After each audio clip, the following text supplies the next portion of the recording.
Hi, I thought today I'd do a different kind of video, and that is basically one for when you're completely stuck and lost for inspiration. I basically went back to basics and crafting. I went in my craft stash and had a look, because I sat here one day just looking at a piece of card and I just didn't know what to do. I thought, yes, I've got loads and loads of dies which I could pile on and make it look nice. But I couldn't be bothered also to get my die cutting machine out or use my electronic die cutting machine. So I just wanted to sit here and lose myself in the world of crafting. So I had a rummage around in all my craft stash and I came up with the good old-fashioned Glitter Girls embossing boards. Now these are still readily available. I mean, at first glance you think, oh no, going back to embossing. But I have really enjoyed myself. I think this one's called Tall Stories. Not quite sure what that one's called. The Mini Book of Tricks. That is a really nice board. And Back to Basics, the Book of Tricks. That is one of my favourite boards. So yes, I went back to basics. And here's some of the cards that I actually made. And I've really enjoyed. This is all from the Mini Book of Tricks, so it's quite a small version of the Book of Tricks. So made all the little embellishments there again, which I thoroughly enjoyed doing, without the use of my die cutting machines, just a few punches. And a bit of quilling on this one. Sat for ages making the little flowers. And my favourite one of all is this one. This was from the Tall Stories. Really enjoyed making this one. You can see it. And I just attached a stand like you would a photograph frame. There you go. Can you see that? So what I'll do in this video, I will just go about showing you how to get started again. Just how to get your crafty mojo going. What I'll do though is I'll fast forward some of the video because otherwise it'll be so boring. But I will start by showing you where to go, how to choose your colours to give you inspiration. Okay then, join me in a bit. Okay, I've selected a picture that I'm going to use for you cat lovers out there, me included. And what I've done is I've just looked at the general overall colour of the background and of the main focus. So my main focus you'd think would be the purple, the pink. But I thought, yes, we could work on that. So I've been selecting my papers that I'm going to use, and I've just sort of like put them in order that my eye seems to follow. And I've moved them around, you know, I've changed the lilac to where the pink would be, and it still looks nice. But I thought, right, these are the 4 colours I'm going to go with. And I shall be making embellishments just using these colours, either the lilac or the pink, and just keep it simple. Keep the card to a simple colour scheme rather than piling it all on with different colours, because you could use, looking at this, we've got greens, we've got different shades of pink and red and yellow, but I think that would be just too much on one card to just overflow. So I'm just going to go with these 3 colours. So the next part of the video, I'm just going to show you how I construct this, but I'm going to forward the video on because, like I said, it's just going to be so boring. So bear with me, and we'll see how this turns out. Okay, join me in a bit.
Okay, so what I've done there then is embossed everything.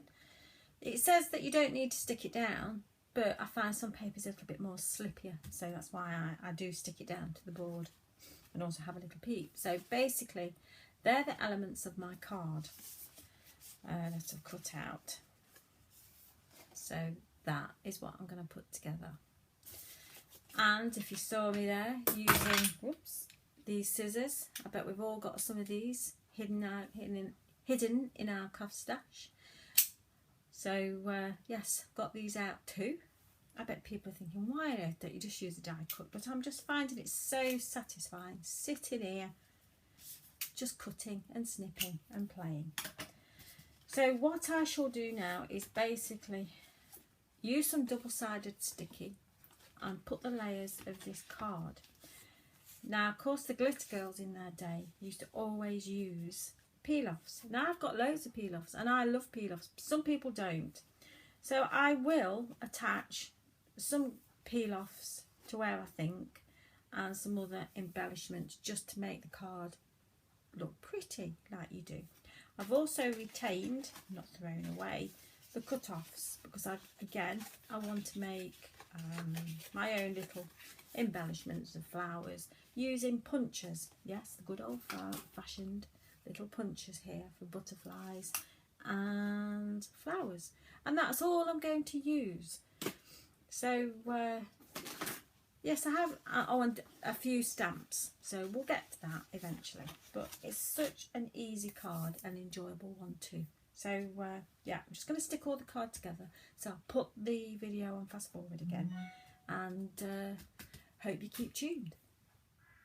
So as you can see, it's starting to take shape, and all I've used is peel-offs, although these don't seem to be sticking very well. So what I will do after I've finished making the card, I'll just go round and stick with this glue just to make sure that it stays stuck, because some of them are not very good. So there's the layers of the card, and like I say, all I've used are these pound shop dazzlers. You know, you pick these up, relatively cheap. So what I'm going to do now is I'm going to stick, I'm using double-sided sticky and some glue, some Yoo-hoo glue, because double-sided sticky, it tends to come unstuck for whatever reason.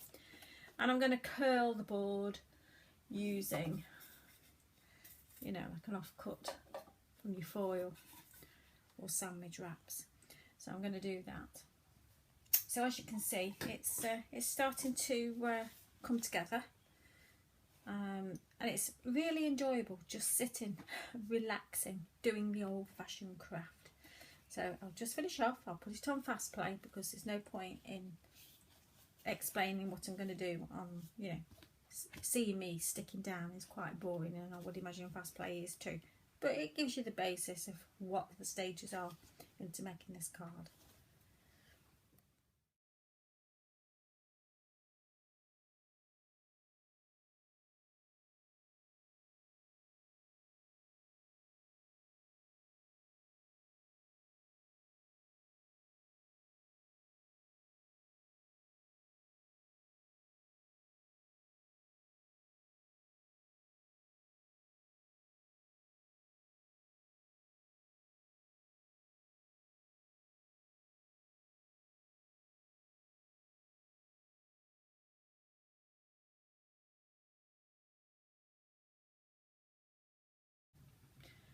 So I've put the card together. So all I've got to do now is actually make some embellishments to actually go with it. And like I say, I'm just going to use a punch, and I have got a nice butterfly die that I'm going to use. So although I'm using old style crafting, I'm incorporating my dies as well. So the two go together lovely.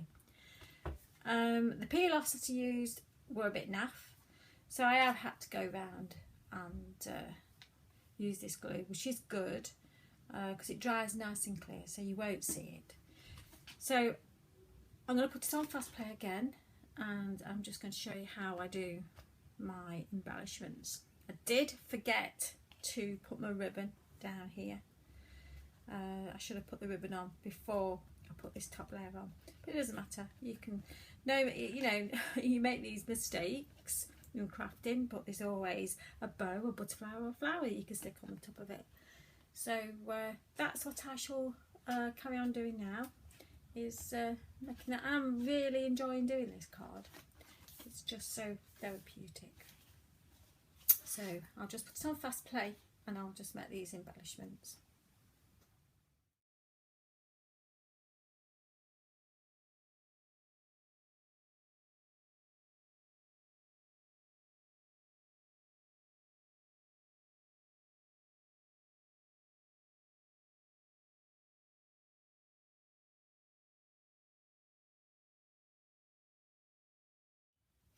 Okay, I finished off making the card and it's turned out, I think, quite nice. I've made a little tassel for it using the, I think it's called a Bojangles board. Again, one of the Glitter Girls boards.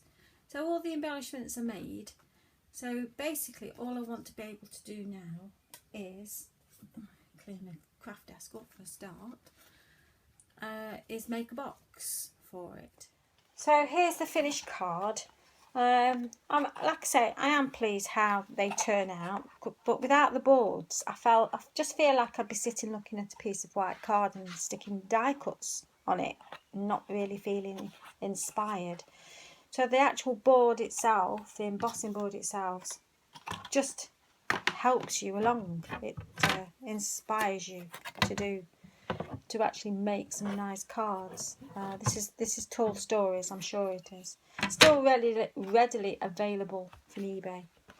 If you have felt inspired again by going back to basics with the old-fashioned crafting, I'm actually a member of a Facebook group called the Glitter Girls Appreciation Army, and there are a lovely lot of ladies on there who still use these boards today, and we share ideas and inspiration, and I love being a member of the group, and I'm sure if you wanted to join, just go ahead and ask. So thanks for joining me, and I hope I've inspired you in some way. Thanks then, bye.